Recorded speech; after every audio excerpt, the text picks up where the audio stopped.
was to, leave the United Kingdom, it isn't, inconceivable that a UK government for the rest of the UK would want to have these systems, given that a lot of these deals were struck, for example, the United States of America, because we share so much of the nuclear capability across the Atlantic. It's not inconceivable that these orders and these programs would have to be relocated south of the border. Do you not agree?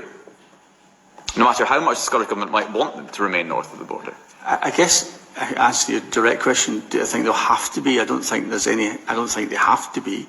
I think from a Talis perspective, we are exceptionally committed to Scotland. We've been there for over 100 years, and it's exceptionally important to us. And it's not for us to tell people how to vote or politicians how to define defence policy.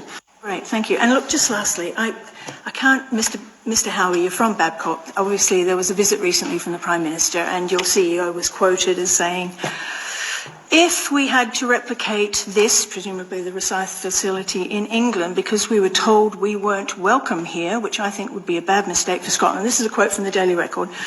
But if that were the decision, we can replicate this in 3 years, and he said something further to that. Now, I wonder if you were able to point to where the SNP government has indicated it wouldn't welcome the work that Babcocks is doing at its dockyards, all the decommissioning works it's undertaken in Rosyth and through its subsidiary company, Cavendish, I think it's called, isn't it, in Dounreay, where they've indicated that wouldn't be welcome in an independent Scotland. I think the choice of newspaper headlines is that I can say that nobody has told us we wouldn't be welcome. The fact that we have I'm glad to hear that we've recently invested £76 million in the site at Rosyth is a core part of our business strategy.